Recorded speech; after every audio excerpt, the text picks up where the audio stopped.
Shalom, selamat hari Minggu, selamat kami beribadah di dalam online service Facebook ini.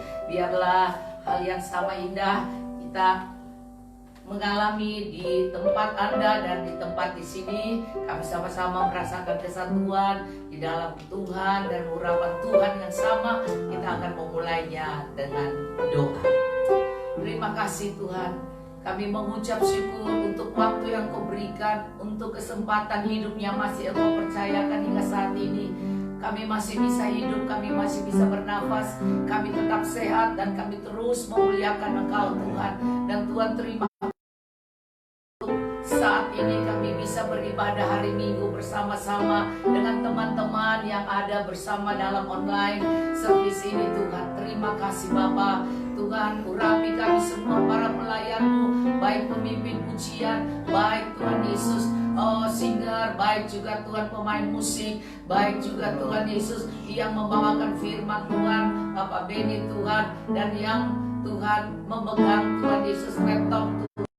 Kami berdoa dalam nama Yesus, biar internetnya bagus, wifi-nya bagus Tuhan, dan semua cuaca bagus, udara bagus Tuhan, sehingga tidak ada gangguan satu apapun. Tuhan, urapan yang baru Tuhan Kau turunkan atas kami semua, roh hikmat dan wahyu-Mu, roh nubuat dan suara kebenaran Tuhan, roh marifat Tuhan mengalir dengan derasnya Tuhan, dan kami semua diberkati dengan roh iman Tuhan. Terima kasih Bapa di surga.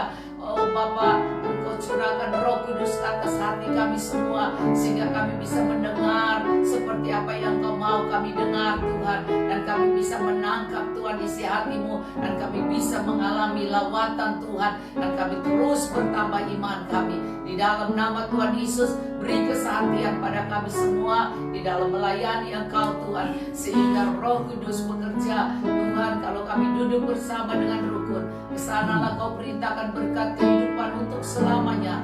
Urapan-Mu mengalir dari atas sampai ke bawah. Tuhan terus diberkati. Kami mengucap syukur, kami memulai ibadah kami di dalam nama Tuhan Yesus. Haleluya, amin. Puji Tuhan. Amin, haleluya. Selamat hari Minggu. Bersama-sama kita akan memuji dan memuliakan Tuhan pada pagi hari ini. Haleluya. Amin. Kita akan praise.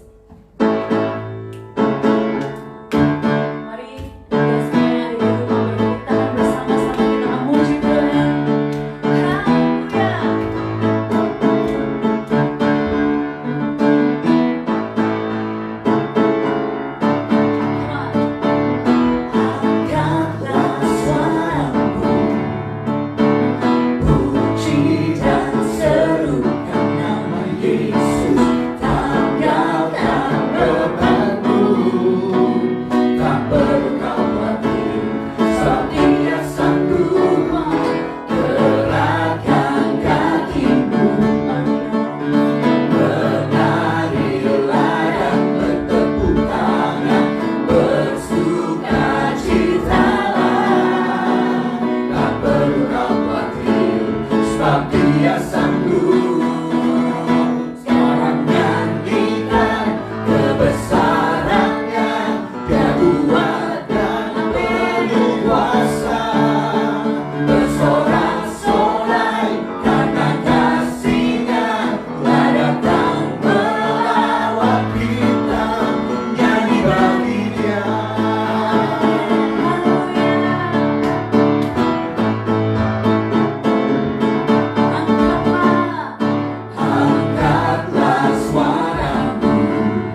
hanya janji-Mu.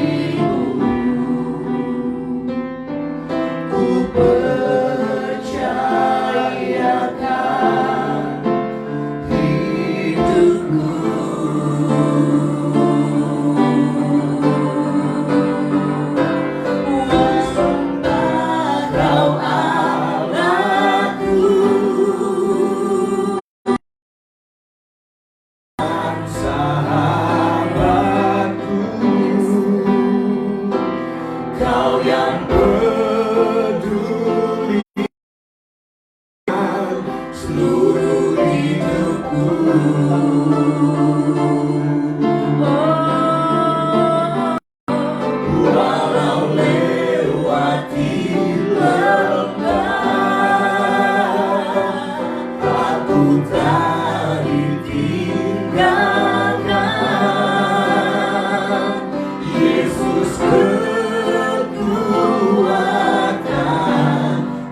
hidupku.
Ditinggalkan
center of it all. Jesus at the center of it all. From beginning to the end, it will always be, it's always been you, Jesus. Jesus at the center of it all. Jesus at the center of it all. From beginning to the end, it will always be, it's always been you, Jesus. Jesus, nothing else matters.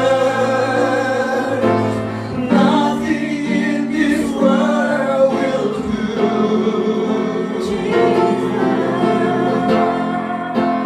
Jesus, you're the center. Everything revolves around you. Jesus, you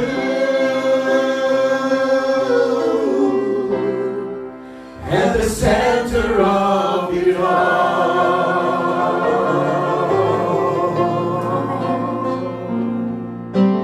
Jesus at the center of it all. Biarlah Kau menjadi pusat perhatian kami Tuhan. Jesus at the center of it all. From beginning to the end, it will always be, it's always been you, Jesus. Jesus, Jesus at the center of it all. Jesus at the center of it all. From beginning to the end, it will always be, it's always been you, Jesus. Jesus, nothing else matters. Nothing in this world will do.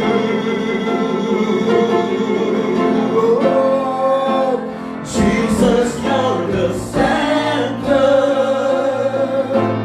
Everything revolves around you.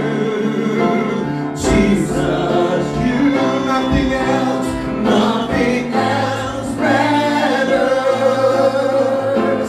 Nothing in this world will do. Jesus, you are the center. Jesus, you're the center. Everything revolves around you. Jesus, you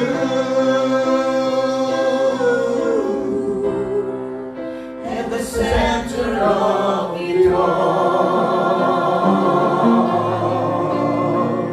At the center of it all. At the center of it all. From hallelujah, hallelujah. From my heart to the heavens, Jesus be the center. It's all about you. Yes, it's all about you. From my heart to the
center of it all. And the center of it all. And the center of it all.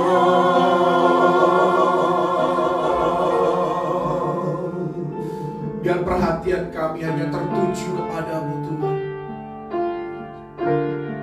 Karena seluruh kehidupan kami bersumber daripadamu Tuhan.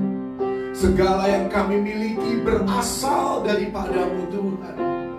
Semua yang kami punya, semua yang kami alami, semua yang kami jalani Tuhan, kami mau mempunyainya, kami mau mengalaminya, dan kami mau menjalaninya bersama-sama dengan Engkau Tuhan.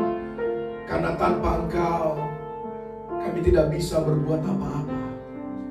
Kami perlu Engkau lebih dan lebih lagi. Karena itu kami datang hanya kepada-Mu.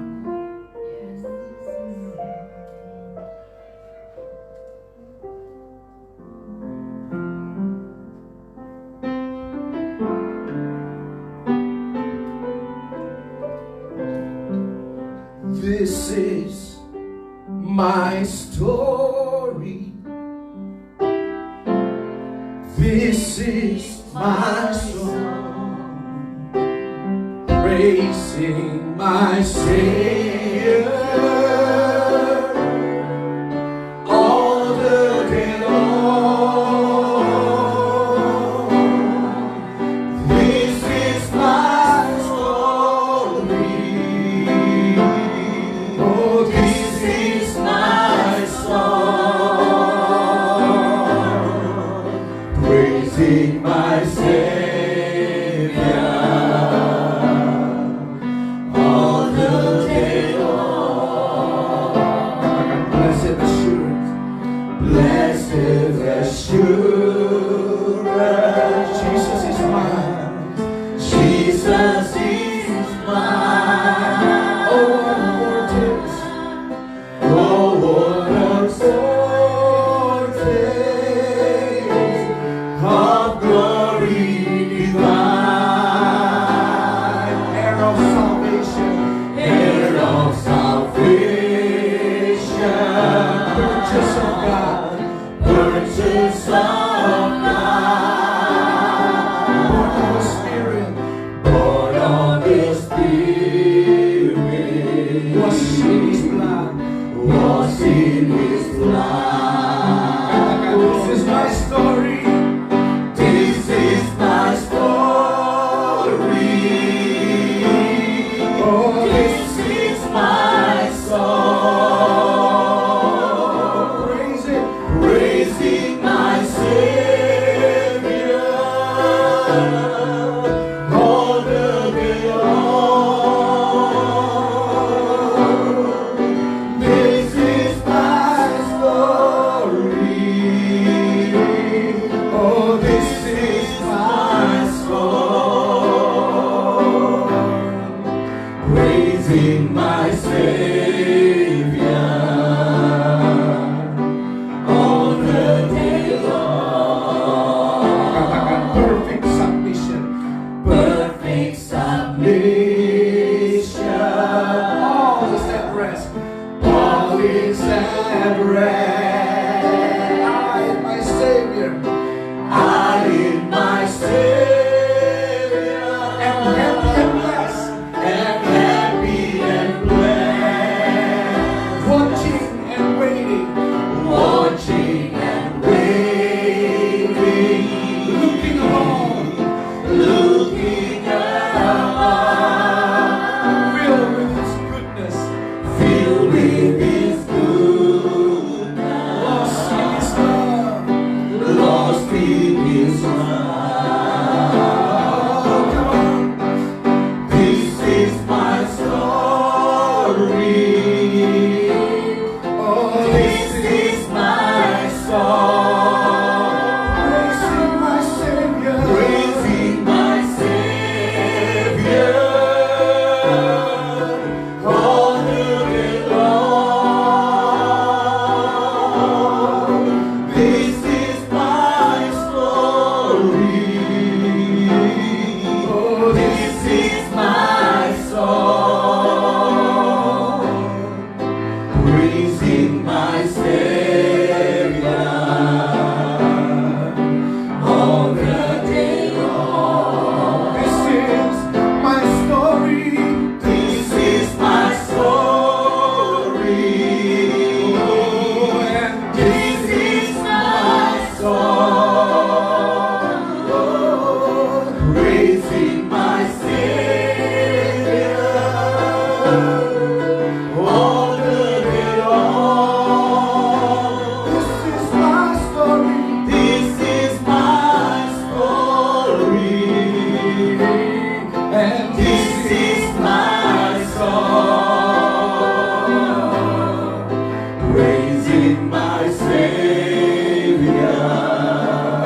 is my story, and this is my song, praising my Savior all the day long. This is my story, this is my song, praising my Savior all the day long. Praising my Savior, praising my Savior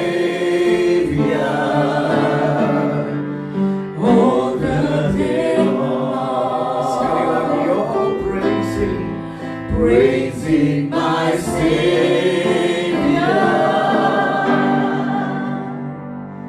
all the day long.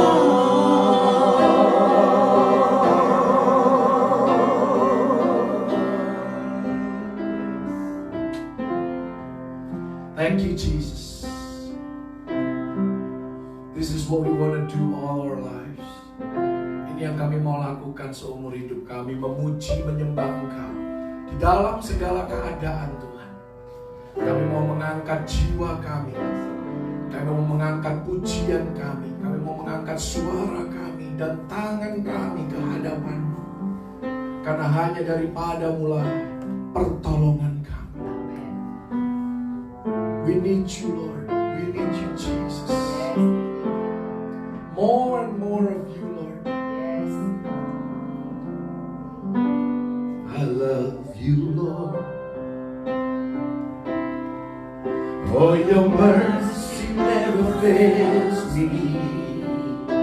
All my days I've been held in your hand. From the moment that I wake up until I lay my head, and I will sing of the goodness of God.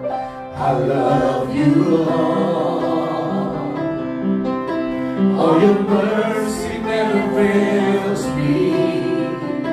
All my days I've been held in your hand. From the moment that I wake up until I lay my head, oh, I will sing of the goodness of God. Mari nyanyikan kebaikan Tuhan. And all my life you have been faithful. Oh, and all my life you have been so good. With every breath that I am able, oh, I will sing of the goodness of God. I love your voice. I love your voice. You have led me through the fire. You have led me through the fire. In darkest night, you are close like no other. I've known you as a father. I've known you as a friend. And I have lived in the goodness of God. I love your voice. I love your voice. You have led me through the fire. In darkest night, you are close like no other. I've known you as a father. I've known you as a friend. And I have lived in the goodness of God. Oh, and all my life you have been faithful. Oh, yes you have. And all my life you have been so good. With every breath that I am able,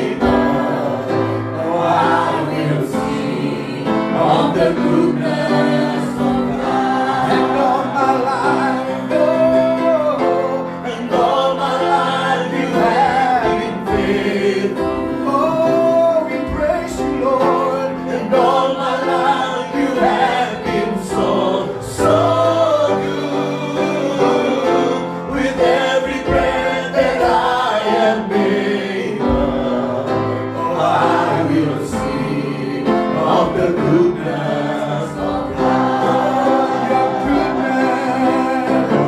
Your goodness is running after me. Oh, your goodness is running after me. With my life laid down, I'm surrendered now. I give you everything. Your goodness is running after me. Oh, your goodness is running after me. Oh, yes it is. Your goodness is running after me.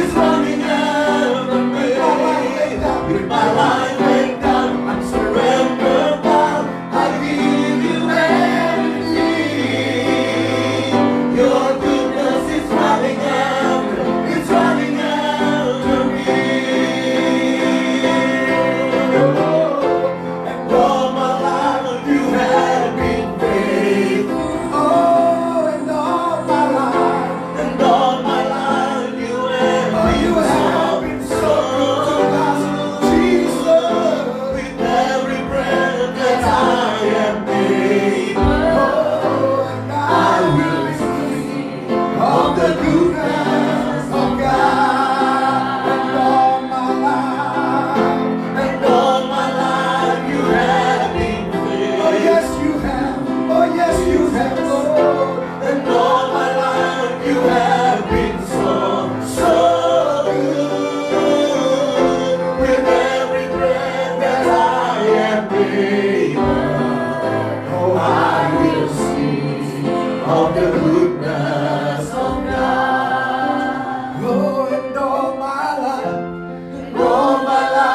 you have. Mari renungkan kesetiaan Tuhan, renungkan kebaikan Tuhan. All my life you have been so. Tanpa kebaikan Tuhan, oh kami tidak tahu ini akan ada di mana saat ini. Kami harus buat apa saat ini. Karena itu kami mau menyanyikan kebaikan-Mu Tuhan. Oh, and all my life you have been faithful. Oh yes you have. All my life you have been so good. With every breath that I am able, oh I will sing of the goodness of God. Mari sekali lagi. All my life you have been faithful. Thank you Jesus. Oh, all my life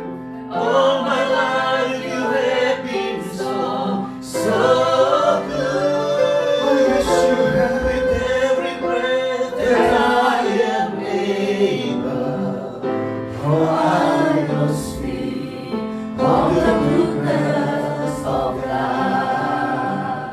Oh I will sing of the goodness of God. Oh I will sing of the goodness of God. Karena itu kami mau mengiring-Mu seumur hidup kami Tuhan. Karena kebaikan-Mu, karena kesetiaan-Mu di dalam kehidupan kami. Kita nyanyikan pujian ini saudara. Kekuatan di jiwaku. Thank you Jesus.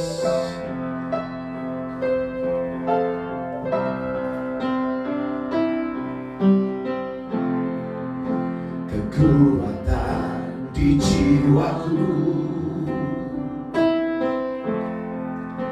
ketenangan batinku, ada dalam hadirat-Mu, ku menyembah-Mu. Tersungkur ku di kaki-Mu, tersungkur Bersungguhku di kaki-Mu. Rasakan hadirat-Mu, rasakan hadirat-Mu. Takkan ku melepaskan-Mu, Kau cahaya bagiku, mengiringku seumur hidupku, masuk dalam rencana-Mu Bapa. Pikiranku, kehendakku, ku serahkan padamu. Harapanku hanya di dalam-Mu. Ku kan teguh bersama-Mu Tuhan. Jadikanku bejana-Mu untuk memuliakan-Mu, mengiringku seumur hidupku. Masuk dalam rencana-Mu yang terindah. Pikiranku, kehendak-Mu, ku serahkan padamu. Harapan-harapanku ada di dalam-Mu. Ku kan teguh bersama-Mu Tuhan. Jadikanku bejana-Mu untuk memuliakan-Mu, untuk memuliakan-Mu. Ini kelinduan kami untuk memuliakan-Mu. Yes Lord, kami mau memuliakan-Mu Tuhan seumur hidup kami Yesus. Amin. Oh, Engkau begitu baik dalam hidup kami.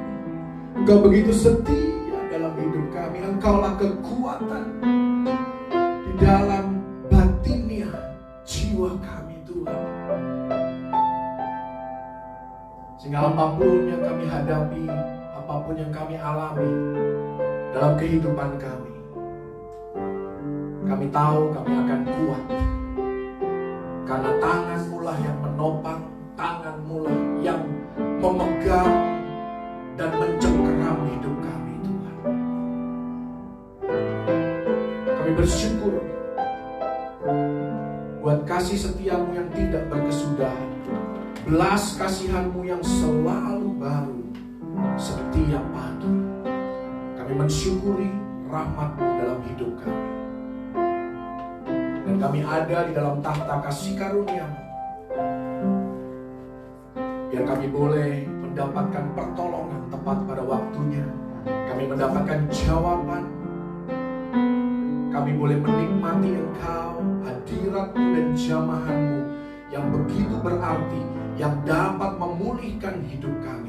Karena itu terus Tuhan, lawatan-Mu di tengah-tengah kami, dimanapun anak-anak-Mu berada, baik kami yang ada di tempat ini maupun yang bergabung secara online, di setiap rumah tangga, di setiap keluarga, di setiap Tuhan Yesus kehidupan pribadi lepas pribadi saat ini, lawatan-Mu Tuhan tercurah.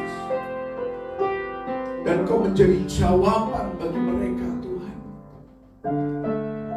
Karena tidak ada yang mustahil bagi Engkau, tidak ada yang terlalu sukar bagi Engkau. Kalau kami mau datang pada kaki Yesus, semua dapat Engkau lakukan. Bahkan jauh lebih banyak, jauh lebih besar dari apa yang kami doakan dan yang kami mintakan. Allah yang besar. You are El Shaddai, God of more than enough.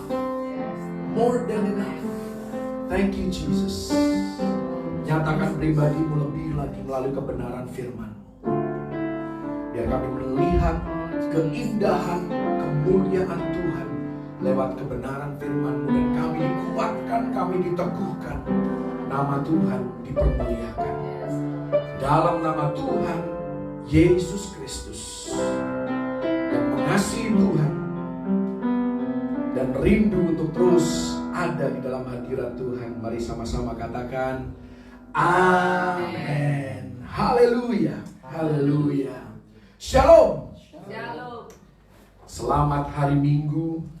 Saya percaya dimanapun Anda berada, Anda adalah orang-orang yang diberkati dan dilindungi oleh Tuhan. Haleluya. Thank you Jesus. Haleluya.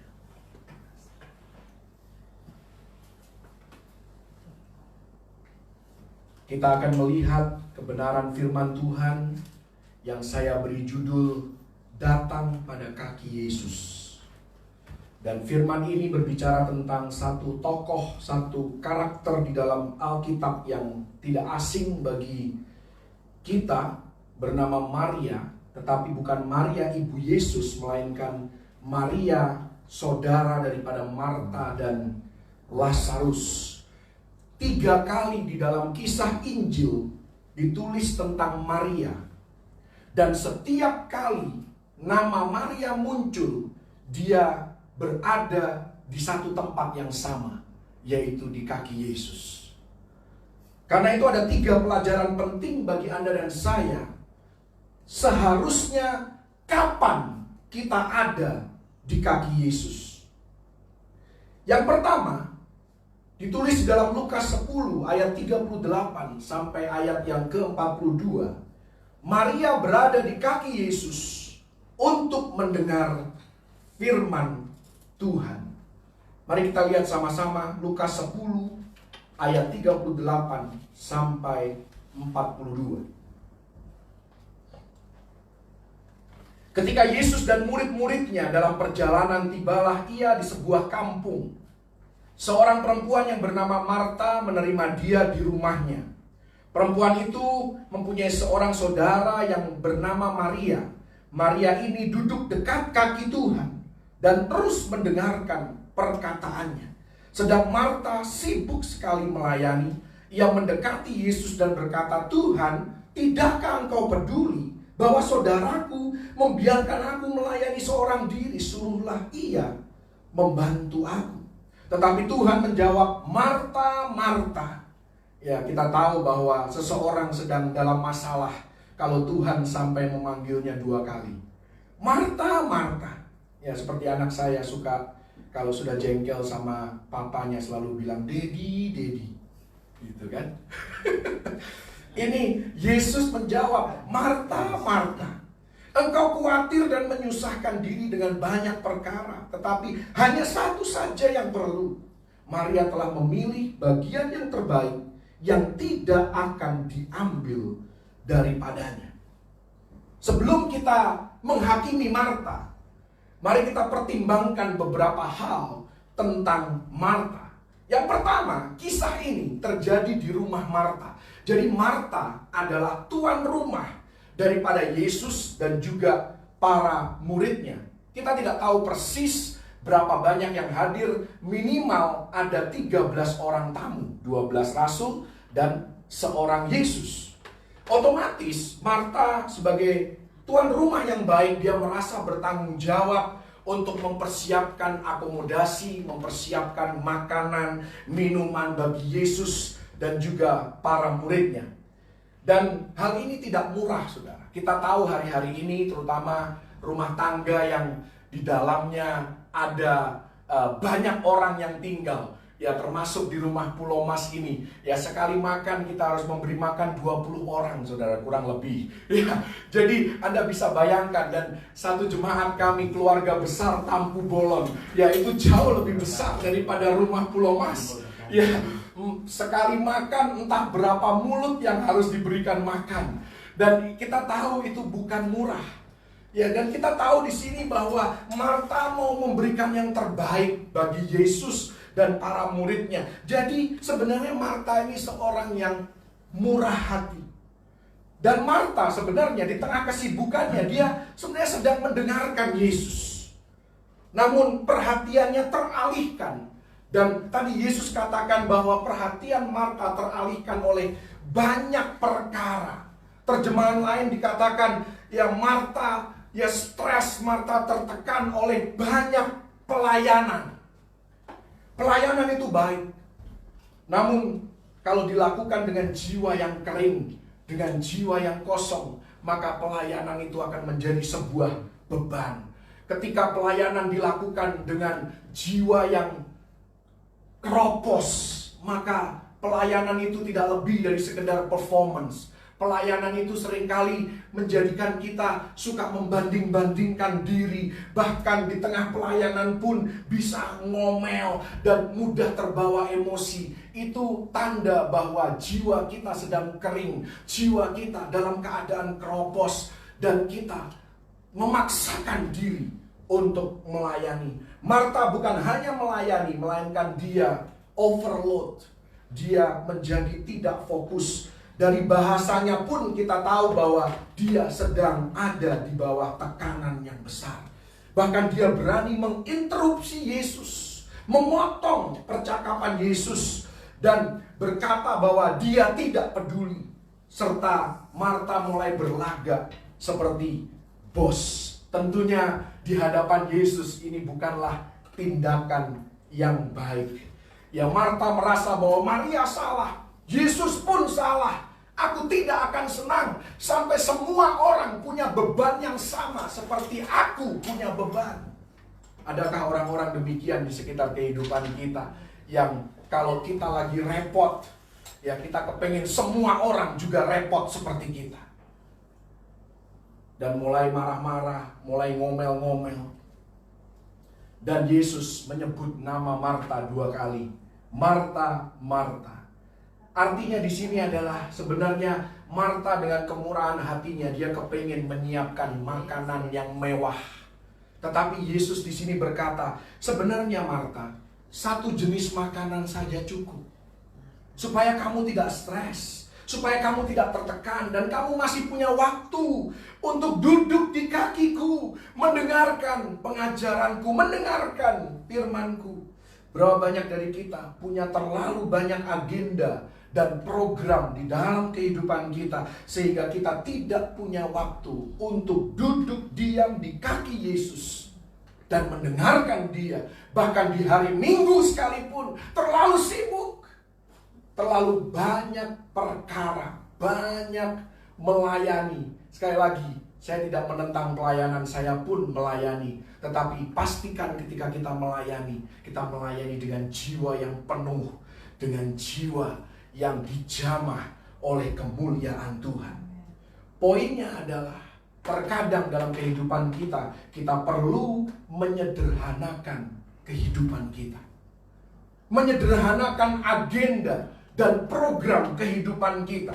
Kita tidak diciptakan untuk melakukan terlalu banyak hal pada saat yang bersamaan. Memang setiap orang diberikan kemampuan yang berbeda. Ada orang-orang yang tertentu yang bisa multitasking dan tetap menjadi efektif dan efisien.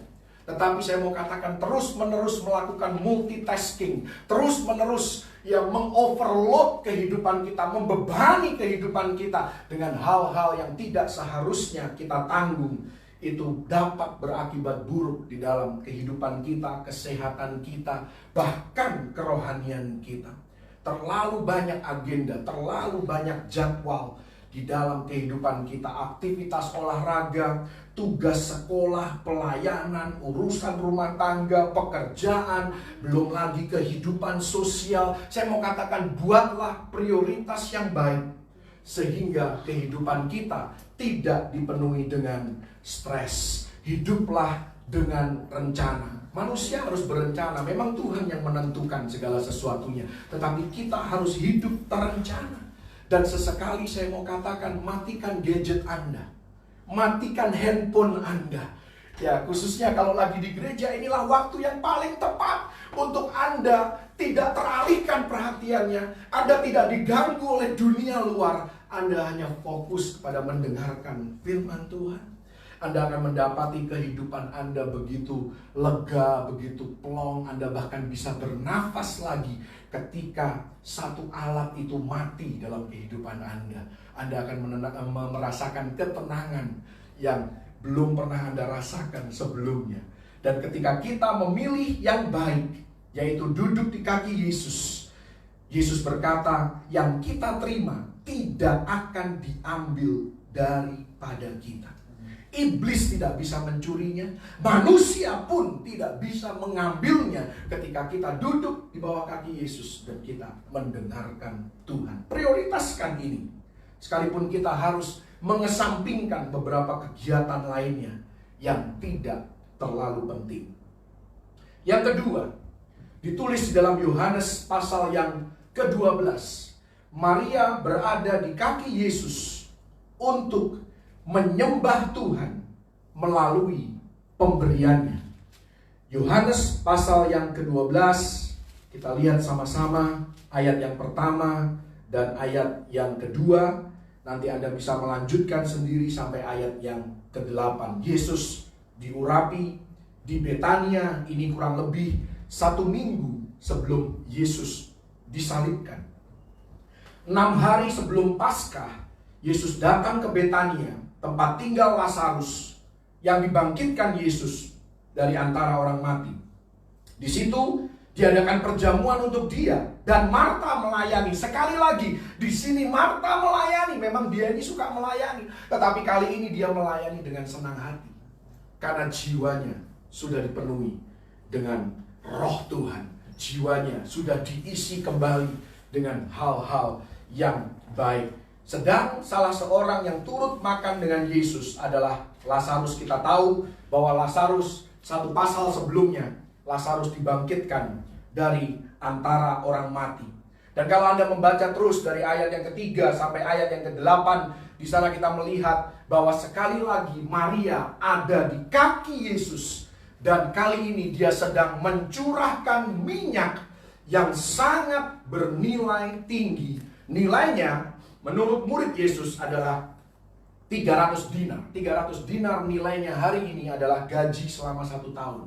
Jadi ini bukan minyak murahan, bukan minyak biasa-biasa saja, tetapi ini minyak yang sangat-sangat mahal, sangat-sangat bernilai, sehingga bau minyak semerbak di seluruh rumah itu, dikatakan. Hal ini mengingatkan kita kepada Paulus yang memuji jemaat di Filipi untuk pemberian mereka yang sangat luar biasa bagi pekerjaan Tuhan. Kita lihat dalam Filipi 4 ayat yang ke-18. Jadi kalau kita analogikan apa yang dilakukan oleh Maria dengan apa yang dilakukan oleh jemaat di Filipi, kita akan lihat di sini apa yang dimaksudkan dengan penyembahan Maria dalam bentuk pemberian ini. Kini aku telah menerima semua yang perlu daripadamu, malahan lebih daripada itu. Aku berkelimpahan karena aku telah menerima kirimanmu dari Epafroditus, suatu persembahan yang harum, suatu korban yang disukai dan yang berkenan kepada Allah. Ini seperti minyak yang dituang, minyak yang dicurahkan oleh Maria tadi, baunya semerbak di seluruh rumah.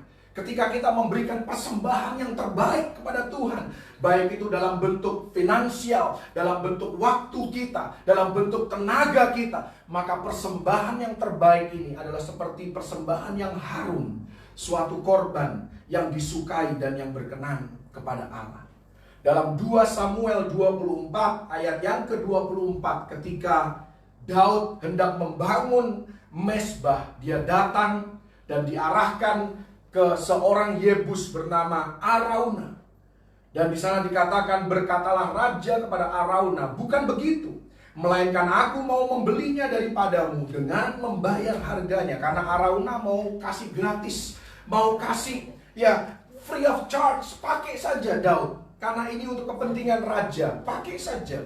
Tetapi Daud katakan, aku tidak mau mempersembahkan kepada Tuhan Allahku korban bakaran dengan tidak membayar apa-apa.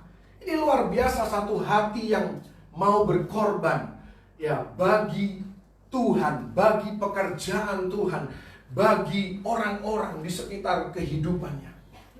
Dan sekali lagi sebelum kita kembali ke kisah Marta dan Maria tadi, ke Yohanes 12, sebelum kita menghakimi Yudas terlalu keras, perhatikan bahwa di Injil lainnya, karena Yudas yang bilang, buat apa pemborosan ini?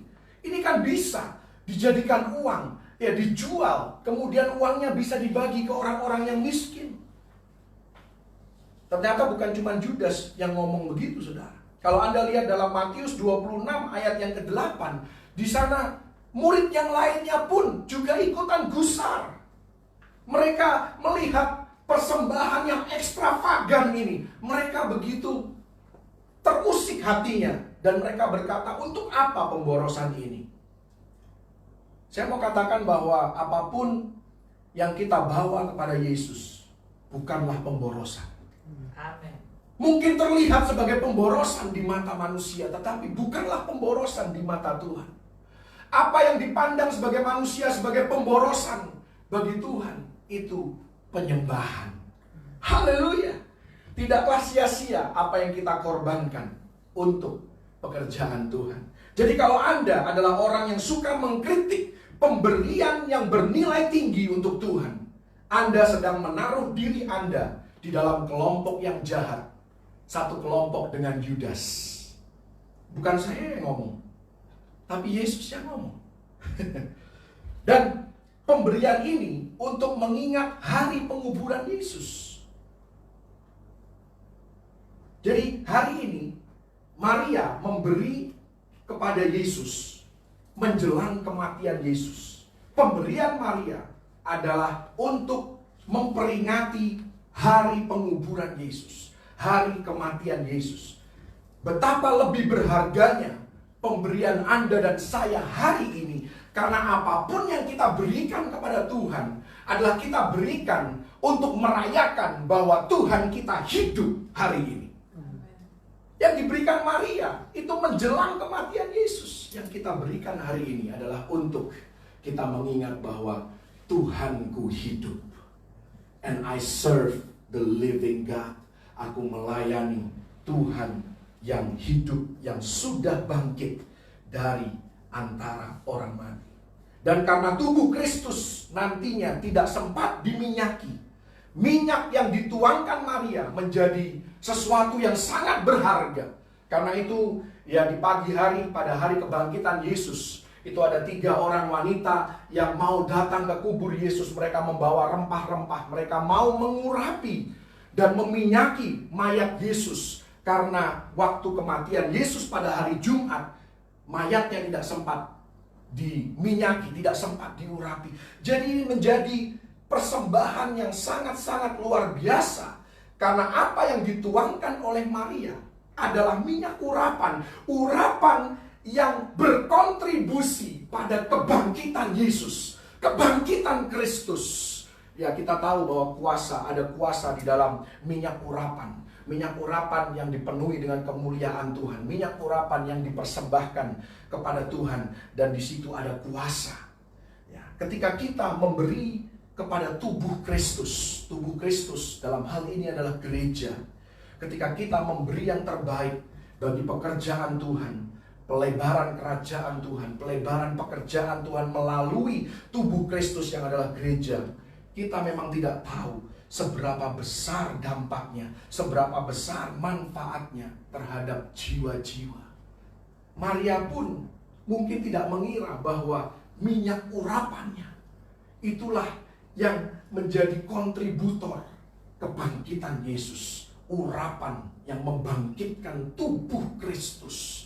Demikian juga dengan pemberian Anda dan saya. Kalau kita belajar untuk mau memberi yang terbaik, maka Tuhan akan memperbesar dampak daripada pemberian kita menjadi berkat dan membangkitkan tubuh Kristus yang kita beri kepadanya. Kisah Rasul pasal yang ke-10 ayat yang ke-15. Kalau bisa dibuka di dalam bahasa Inggris. Kisah para Rasul pasal yang ke-10 ayat yang ke-15. Sudah dibuka? Ya.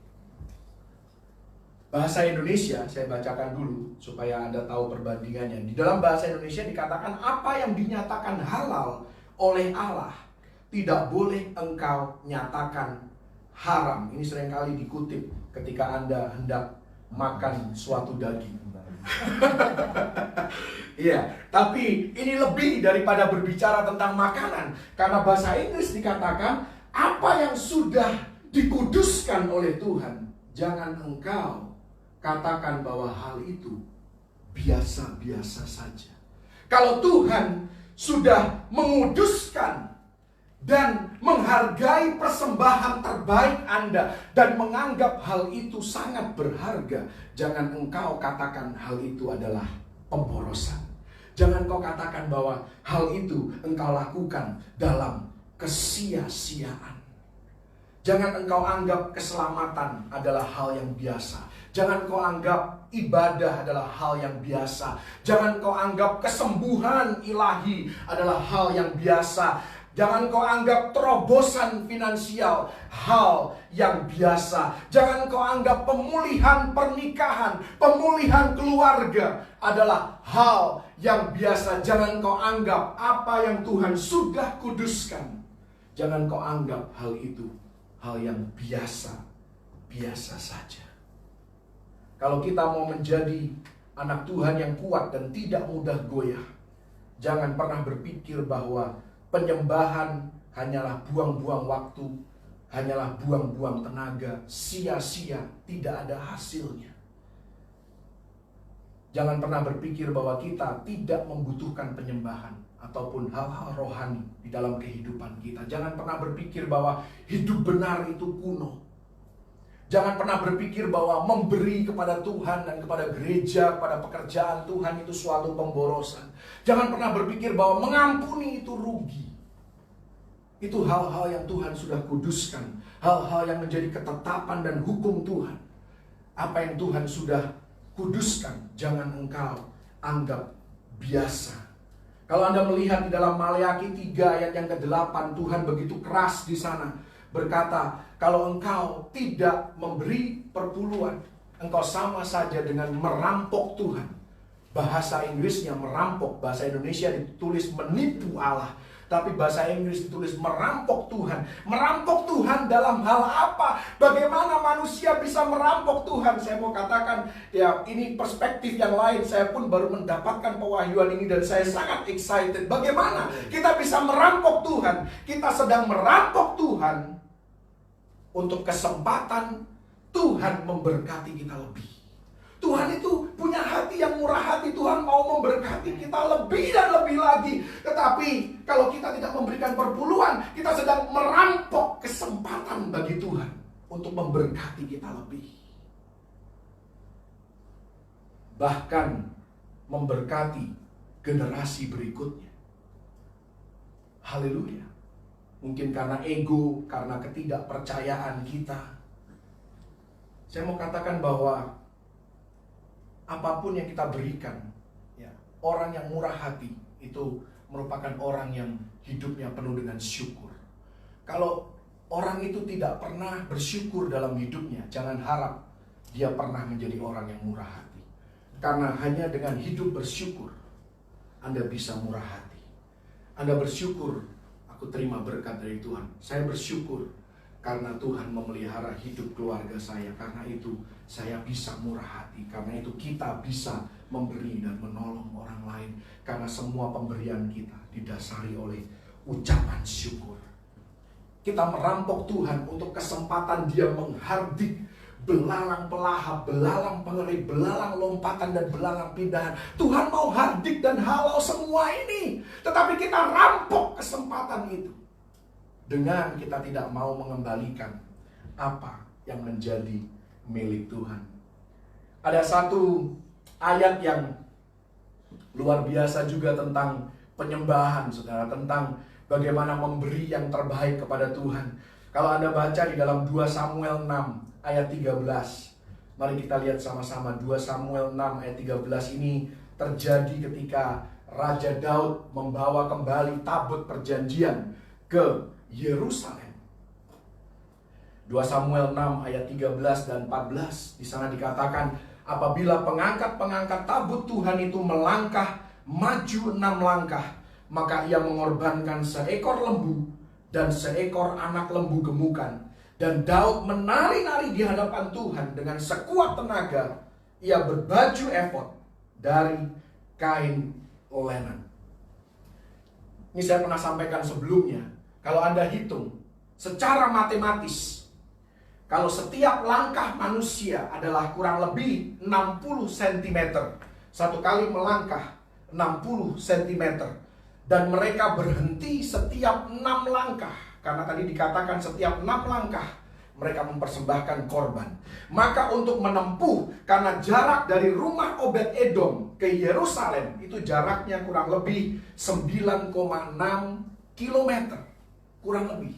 Anda nanti bisa hitung sendiri secara matematis, satu langkah 60 cm, dan mereka harus menempuh jarak 9,6 km. Maka diperlukan 16.000 langkah. Diperlukan 2.667 kali mereka harus berhenti untuk mempersembahkan korban. Dan karena mereka berhenti 2.667 kali, mereka perlu mempersembahkan 2.667 ekor lembu. Dan mereka juga harus mempersembahkan 2.667 ekor anak lembu. Anda bisa bayangkan satu lembu berapa harganya. Inilah makanya dikatakan bahwa Daud itu seorang penyembah yang luar biasa. Memang dia seorang raja yang sangat sibuk, tetapi dia seorang penyembah yang luar biasa karena dia tidak perhitungan dengan Tuhan. Dan kalau Anda hitung setiap pengorbanan ini membutuhkan waktu 30 menit saja, maka dibutuhkan waktu 1334 jam selama perjalanan ini, atau 55 hari. 55 hari hanya berbicara tentang pengorbanan daripada lembu dan juga anak lembu ini. Dan mereka tentunya perlu tidur, mereka perlu beristirahat. Kalau diperhitungkan tidur 8 jam setiap hari dan makan 3 jam sehari, maka total waktu yang dibutuhkan untuk memindahkan tabut perjanjian dari rumah Obed-Edom ke Yerusalem jaraknya cuma 9,6 km. Itu dari Pulau Mas ke Jalan Tamrin, ke Bundaran HI, itu kurang lebih 9,6 km. Untuk menempuh jarak itu, Daud dan semua orang yang menyertai dia membutuhkan waktu 81 hari hanya untuk hidup di dalam penyembahan, memberikan yang terbaik bagi Tuhan yang mereka layani dan yang mereka sembah. Inilah yang dikatakan extravagant worship, penyembahan yang ekstra, yang luar biasa. Dan saya mau katakan, kalau kita mau belajar memberi yang terbaik bagi Tuhan dan pekerjaannya, seiring dengan pemberian kita, seiring dengan kita belajar berkorban bagi Tuhan dan pekerjaannya, maka percayalah Tuhan akan memperluas dampak kehidupan kita, memperluas kepercayaan yang kita peroleh dari Tuhan untuk mengelola lebih. Karena dalam Lukas 16 ayat yang ke-11, mari kita lihat ayat yang luar biasa ini, saudara. Lukas 16 ayat yang ke-11. Yesus sendiri berkata, "Jikalau kamu tidak setia dalam hal mamon yang tidak jujur, siapakah yang akan mempercayakan kepadamu harta yang sesungguhnya?" Apa itu harta yang sesungguhnya? Harta yang sesungguhnya itu termasuk pengaruh kita, dampak kehidupan kita, reputasi yang baik, otoritas rohani. Ini adalah harta yang sesungguhnya. Kalau kita tidak bisa mengelola keuangan, kalau kita tidak bisa bersahabat dengan mamon ini untuk menjadikannya berkat bagi orang lain, menolong orang yang membutuhkan. Bagaimana kita bisa dipercayakan dengan kekayaan yang sejati, berupa hal-hal yang bersifat rohani, hal-hal yang bersifat dampak dan pengaruh kehidupan kita di tengah komunitas di mana kita berada. Karena itu saya mau katakan, seriuslah dalam hal pemberian kita kepada Tuhan, membawa persembahan kita di dalam roh penyembahan. Katakan kepada Tuhan, inilah bagian dari hidupku yang kupersembahkan kepadamu Tuhan, dan aku mempersembahkannya dengan penuh kerelaan. Maka hal itu akan menjadi suatu persembahan yang harum, yang disukai dan berkenan bagi Allah. Mengapa Maria bisa memberi secara luar biasa? Mungkin Anda berkata, oh ya jelas Maria memberikan persembahan secara luar biasa karena satu pasal sebelumnya Lazarus dibangkitkan dari antara orang mati. Tentu saja kalau aku mengalami mujizat seperti itu, aku akan memberi yang terbaik bagi Tuhan. Saya mau ingatkan bahwa Anda dan saya sebelum mengenal Yesus, kita adalah orang yang mati di dalam dosa kita, dan kita sedang menuju ke neraka. Tetapi Yesus hadir dalam kehidupan kita, Dia mati bagi dosa-dosa kita, dan Dia membangkitkan kita menjadi orang-orang yang benar melalui kebangkitannya dari antara orang mati. Jadi sebenarnya yang dialami oleh keluarga Maria dan yang dialami oleh Anda dan saya sama-sama mengalami kebangkitan dari antara orang mati, sama-sama mengalami mujizat yang luar biasa di dalam kehidupan kita. Jadi tidak ada alasan untuk kita tidak mau memberi yang terbaik bagi Tuhan. Haleluya. Yang ketiga dan yang terakhir, Maria berada di kaki Yesus dengan pertanyaan dan kebutuhannya. Yohanes 11 ayat yang pertama. Yohanes 11 berbicara tentang kebangkitan Lazarus. Di sana dikatakan ada seorang yang sedang sakit, namanya Lazarus, ia tinggal di Betania, kampung Maria dan adiknya Marta. Kata sakit di sini artinya kondisinya semakin hari semakin memburuk, semakin parah sakitnya. Bahkan kita tahu tidak lama kemudian Lazarus akan mati. Dan kalau Anda lihat ayat yang ke-32 dari Yohanes 11, di sana kita melihat sekali lagi Maria.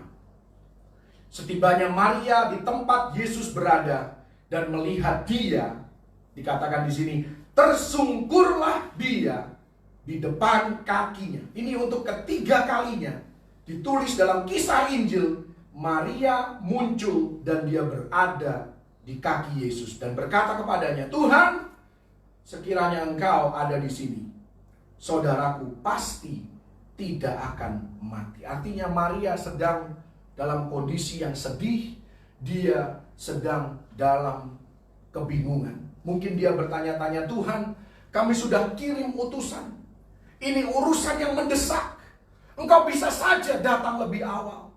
Aku pikir kita sahabat, aku pikir Engkau mengasihi kami. Kami tahu Engkau tidak jauh, tapi kenapa Engkau tidak juga datang? Mungkin ini pertanyaan yang diajukan oleh Maria. Sekalipun demikian, sekalipun dia dalam keadaan sedih, dia dalam keadaan bingung dan tidak mengerti apa yang sedang terjadi, Maria tidak lari menjauh dari Tuhan. Justru dia lari kepada Tuhan. Ini berbeda dengan kebanyakan manusia. Ketika dia sedang menghadapi masalah dan pergumulan dan mulai mempertanyakan kedaulatan Tuhan, mulai mempertanyakan kasih Tuhan, mereka bukannya datang kepada Tuhan, mereka menjauh dari Tuhan. Ini adalah respon yang salah. Mari kita meresponi seperti Maria menanggapi masalah yang tidak dia mengerti. Dia lari kepada Tuhan. Bahkan sekalipun mungkin muncul dalam hatinya bahwa oh Tuhan tidak peduli, dia tetap datang kepada Tuhan. Dia tetap lari kepada kaki Yesus. Ini pun harus kita lakukan Sekalipun kita tidak mengerti, kita tidak memahami apa yang sedang terjadi dalam kehidupan kita. Barangkali kita merasa Tuhan tidak muncul, tidak menolong kita tepat waktu. Sesuatu terjadi dan kita bertanya-tanya, Tuhan, di mana Engkau berada ketika semua ini terjadi? Tidakkah Engkau peduli? Kenapa Engkau tidak intervensi? Kenapa Engkau tidak campur tangan? Kenapa Engkau tidak menghentikannya terjadi atas diriku? Sekalipun kita punya banyak pertanyaan seperti hari-hari ini, jangan izinkan situasi seperti ini menjauhkan kita dari Tuhan. Jadilah bijak seperti Maria dan datanglah pada kaki Yesus. Saya mau katakan, Tuhan tidak takut dengan pertanyaan kita. Tuhan tidak takut dengan kebingungan kita. Bahkan ketika kita masuk di dalam hadirat Tuhanlah, disitulah kita akan mendapatkan kelegaan. Anda tahu Mazmur 73 kan? Mazmur 73 berbicara tentang kekalutan daripada Asaf. Dia bingung, dia tidak mengerti kenapa orang-orang fasik diberkati, kenapa orang-orang yang bahkan tidak percaya, orang-orang dunia begitu diberkati, seolah-olah mereka tambah kaya, ya hidupnya tidak pernah susah. Mari buka di dalam Mazmur 72 ayat yang ke-20. Ini jawabannya, saudara. Mazmur 72 ayat yang ke-20, ini ayat yang terakhir. Kenapa? Ya, jadi masuk ke Mazmur 73, semua kekacauan yang terjadi. Ya, Asaf iri hati, ya dia bingung, dia bertanya-tanya kepada Tuhan. Kenapa Mazmur 73 terjadi? Karena Mazmur 72 diakhiri dengan ayat ini. Sekianlah doa-doa Daud bin Isai. Karena sudah berakhir doanya, sudah nggak doa lagi. Sudah kehilangan passion di dalam doa. Doa hanya sekedar rutinitas, hanya sekedar agamawi. Karena orang Kristen harus berdoa. Kalau doa-doa kita sudah sekian saja, maka tidak heran Mazmur 73 terjadilah kekalutan, kebingungan, kegalauan, ya bahkan iri hati melihat orang-orang di sekitar kehidupan kita yang mungkin tidak terlalu melayani Tuhan. Ya, rajin datang ke gereja, ya sekali-sekali rajin. Ya, sekali-sekali suka melayani, sekali-sekali suka memberi. Ya, tetapi ya ketika kita kembali ke dalam hadirat Tuhan, makanya dikatakan di Mazmur 73 bagaimana pemazmur mendapatkan kembali perspektif yang benar ketika dia kembali ke dalam hadirat Tuhan. Dia mulai berdoa, dia mulai menyembah, dia datang ke kaki Tuhan.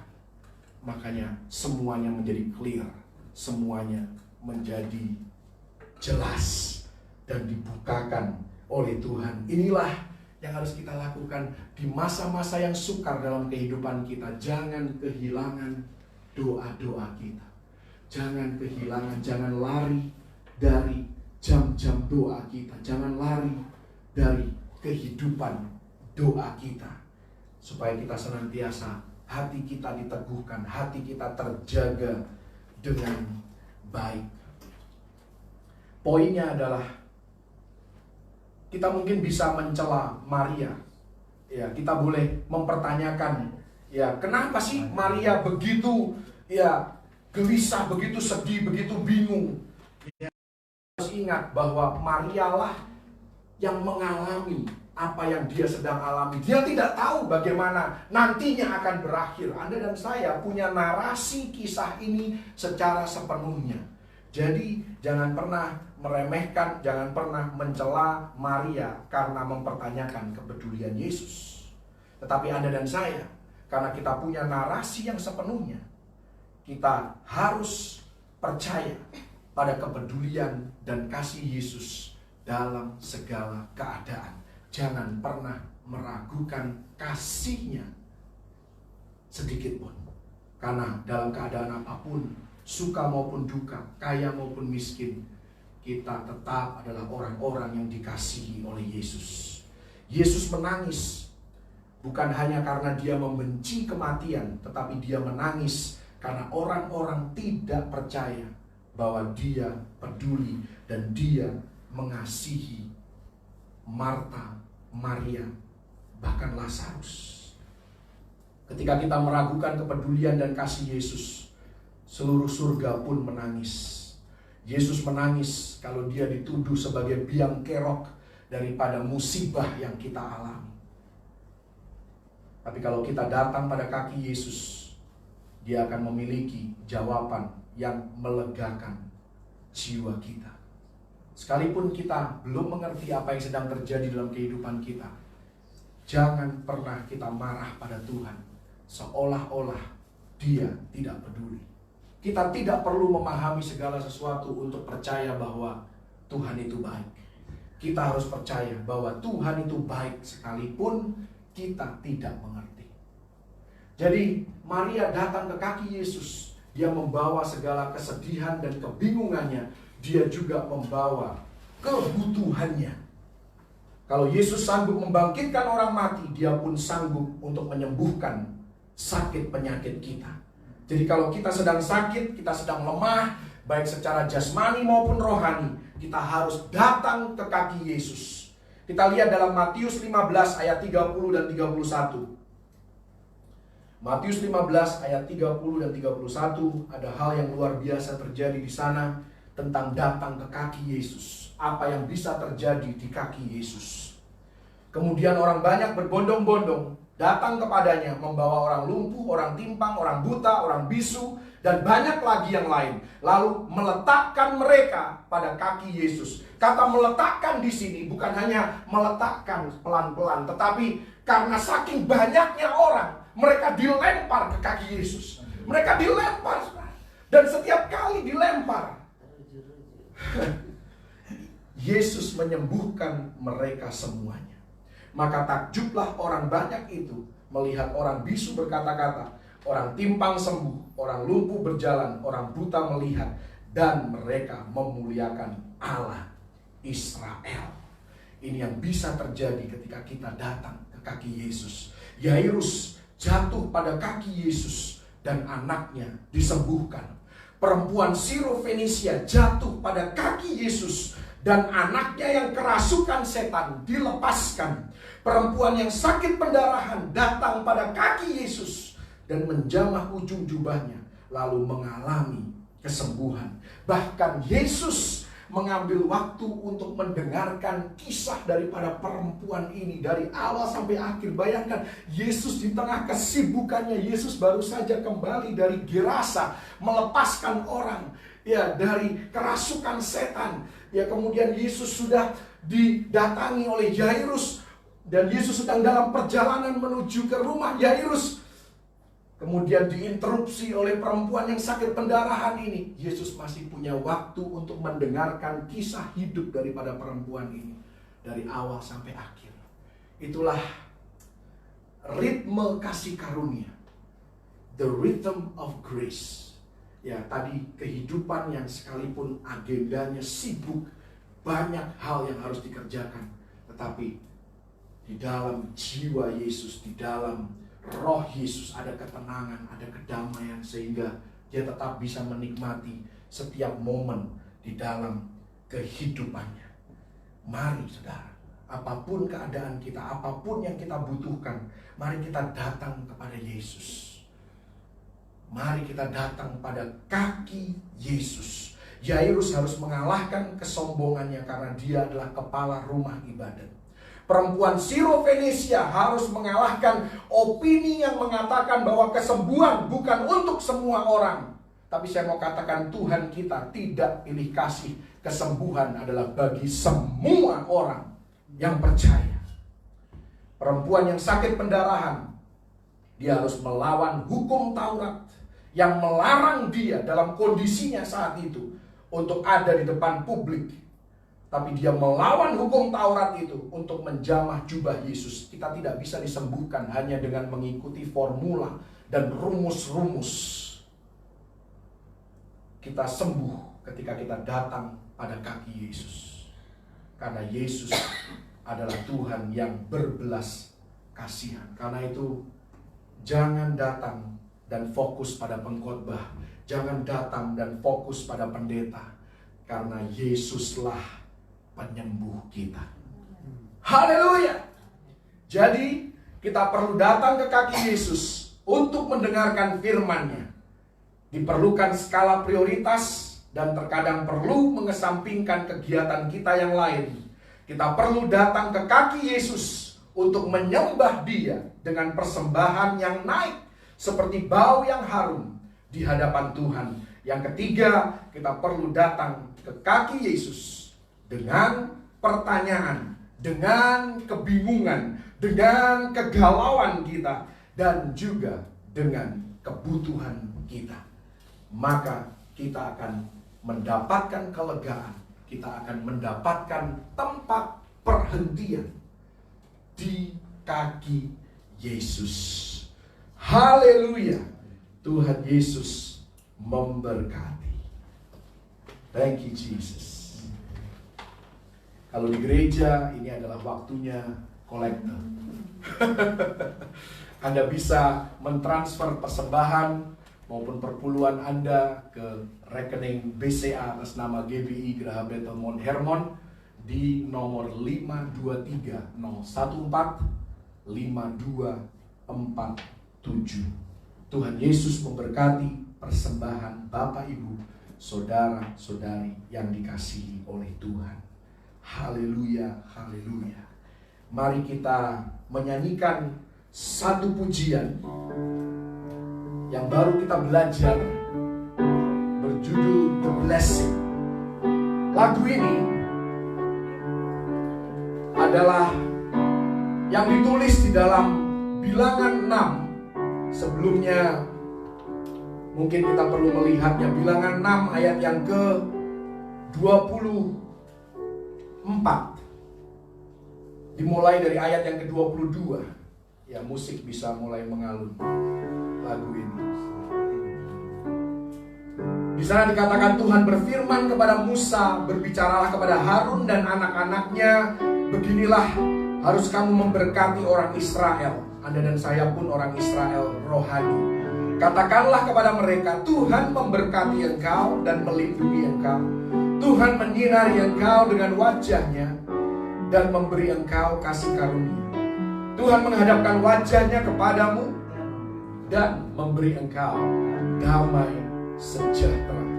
Jadi lagu ini adalah versi bahasa Inggris daripada ayat itu yang selalu diucapkan oleh hamba Tuhan ketika melakukan doa berkat. Dan ketika kita menyanyikan doa ini, mari kita nyanyikan looking above. Kita menengadah ke atas, karena pertolongan kita berasal dari tempat yang maha tinggi. Hanya Tuhan yang dapat memberkati kita. Hanya Tuhan yang dapat melindungi kita. Hanya Tuhan yang dapat memberikan dan mengaruniakan kasih karunia-Nya dan memberikan damai sejahteranya di dalam kehidupan Anda dan saya.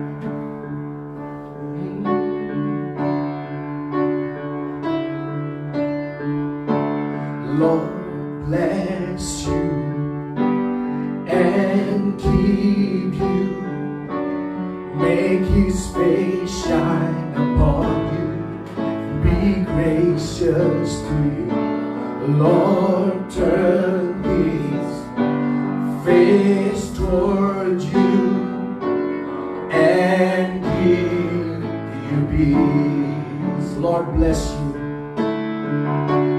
Lord bless you and keep you, make His face shine upon you, be gracious to you. Lord turn His face and give you peace. Katakan amin.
generations, and your family, and your children, and their children, and their children. May His favor be upon you, and 1,000 generations, and your family, and your children, and their children, and their children.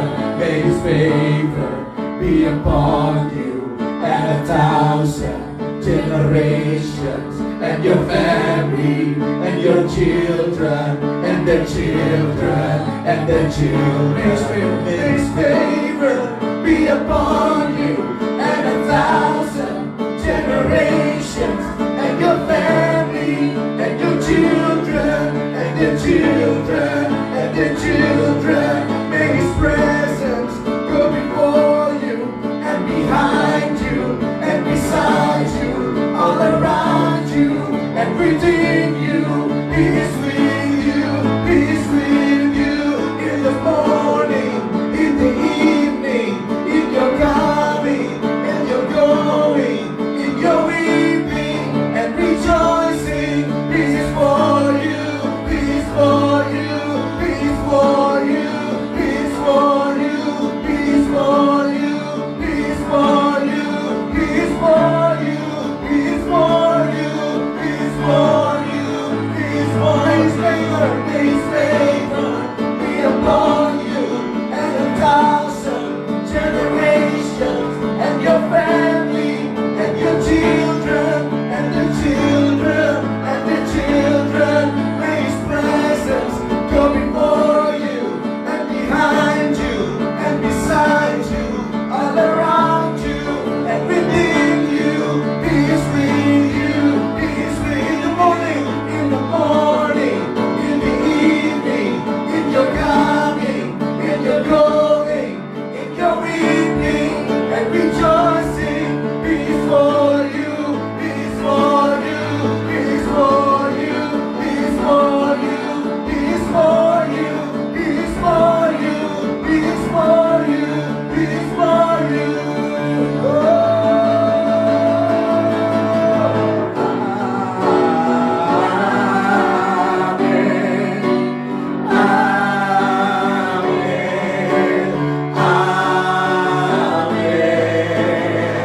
Oh, amen, amen, amen. Oh, amen,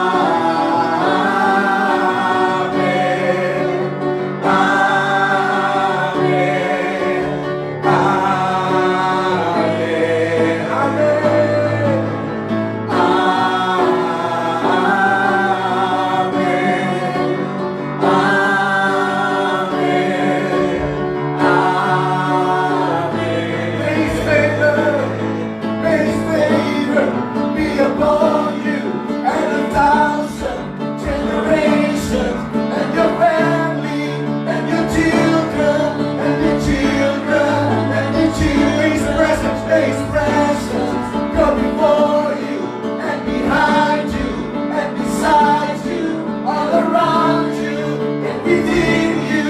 He is with you, He is with you, in the morning, in the evening, in your coming, and your going, in your weeping and rejoicing. He is for you, He is for you, He is for you, He is for you, He is for you, He is for you, He is for you, He is for you, He is for you. Hallelujah.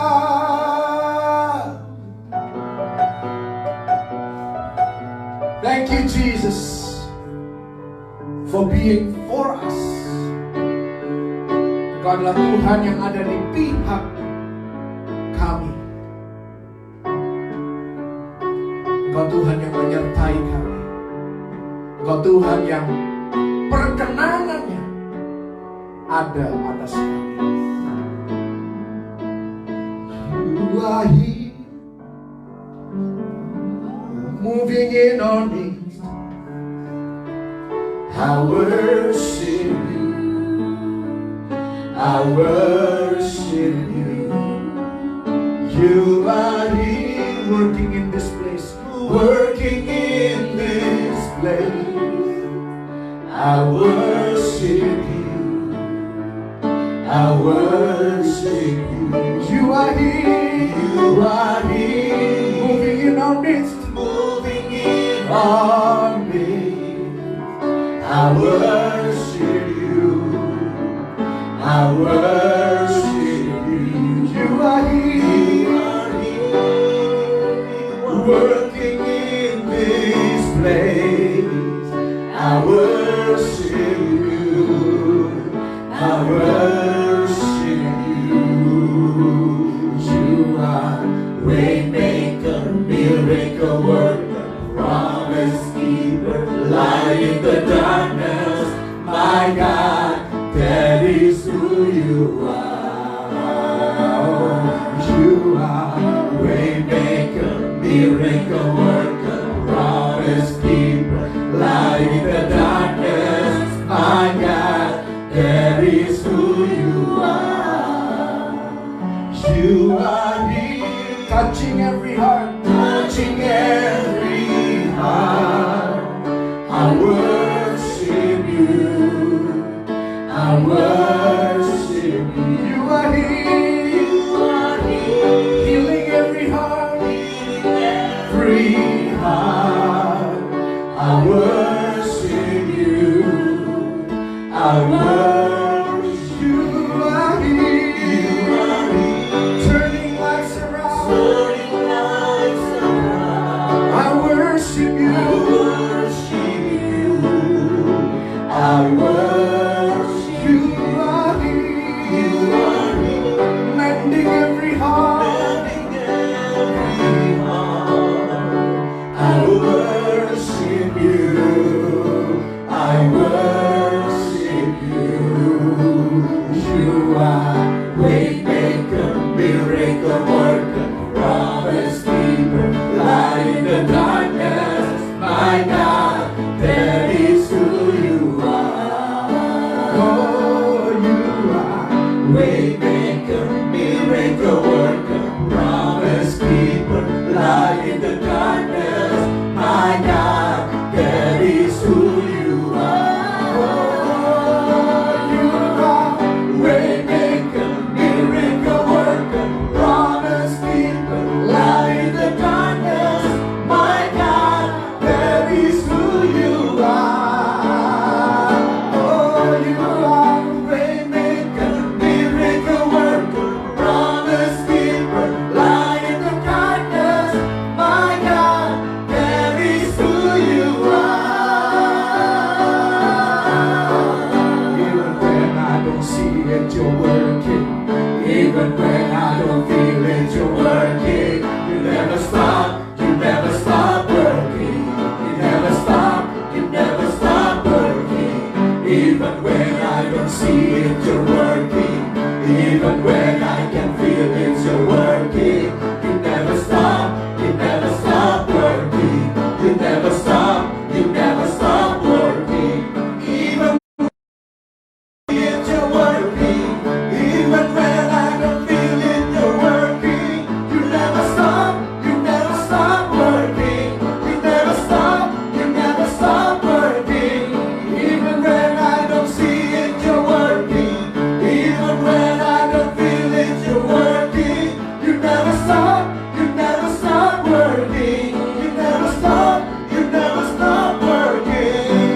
You are worthy to be praised. For your name is great and greatly to be praised. Thank you, Jesus. You are awesome in this place. You are awesome in our lives. You are awesome in our ministry. You are awesome in our church. You are awesome in all the earth.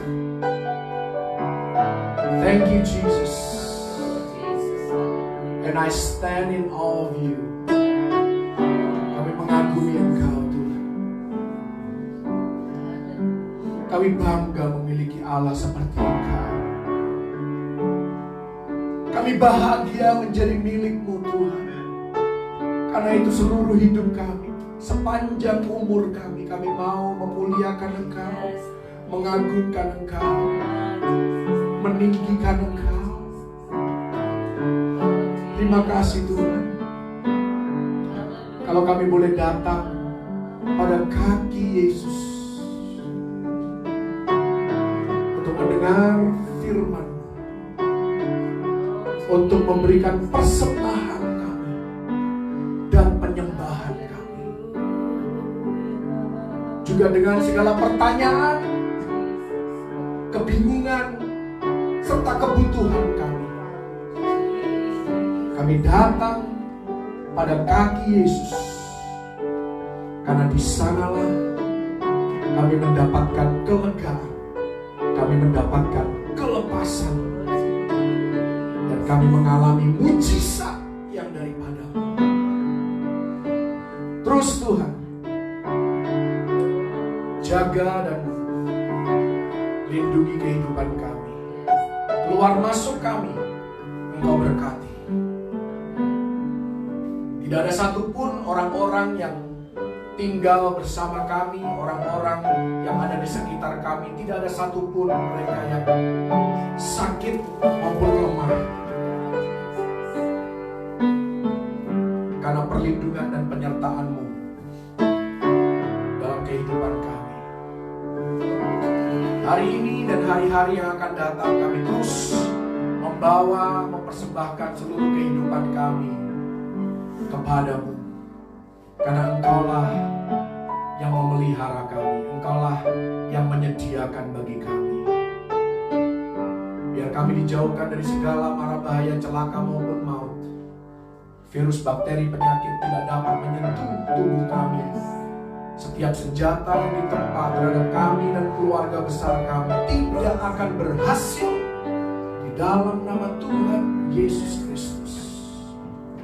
Tuhan, Kau juga memberkati mereka yang memberikan persembahan.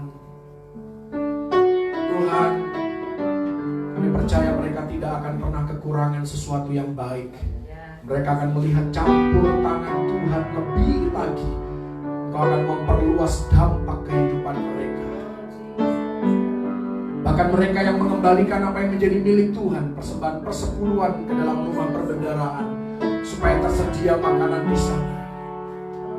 Tuhan, kami tidak mau merampok kesempatan Tuhan untuk memberkati kami lebih lagi.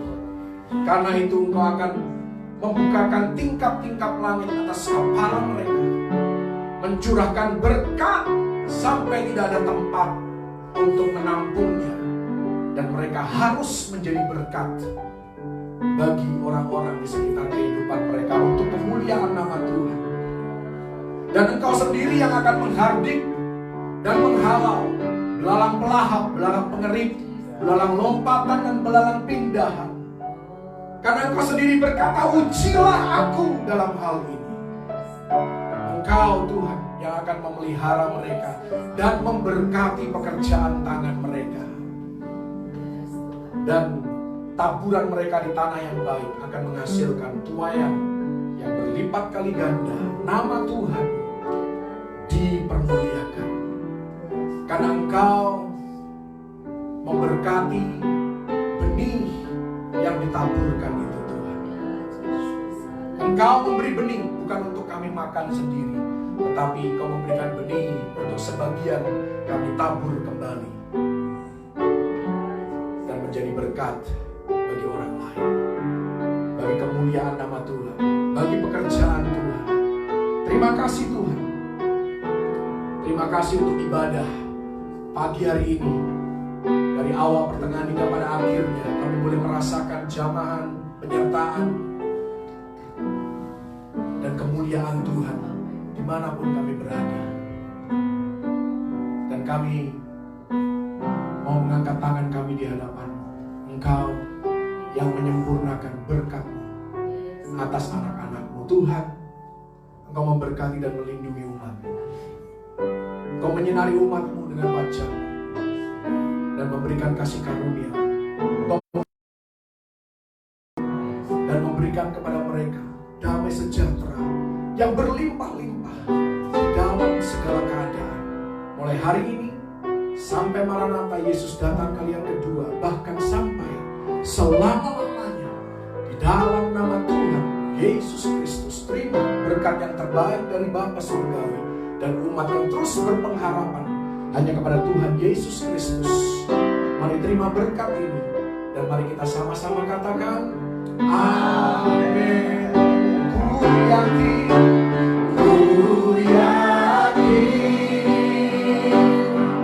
Engkau memberkati aku berlimpah-limpah. Mari bersyukur kepada Tuhan dan memperluas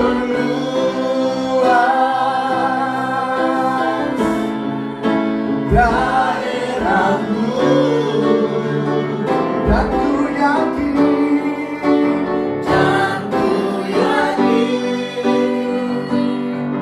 tangan-Mu menyertai aku dan melindungi aku daripada malapetaka hingga kesakitan tidak menimpa aku. Tuhan, Tuhan mendengarkan doaku. Aku yang percaya katakan amin. Haleluya. Dengan ini ibadah kami sudah selesai. Selamat hari Minggu. Tuhan Yesus memberkati. Jangan lupa setiap malam jam 19.30 waktu Indonesia bagian Barat kita bersama-sama untuk berdoa bagi bangsa dan negara. Dan juga hari Kamis diingatkan tanggal 21 Mei 2020 dimulai pukul 10 pagi waktu Indonesia bagian Barat. Kita juga akan beribadah secara online, yaitu memperingati kenaikan Tuhan Yesus Kristus ke surga. Jadi jangan lupa ya, tune in ya untuk bersama-sama dengan keluarga beribadah yang ada di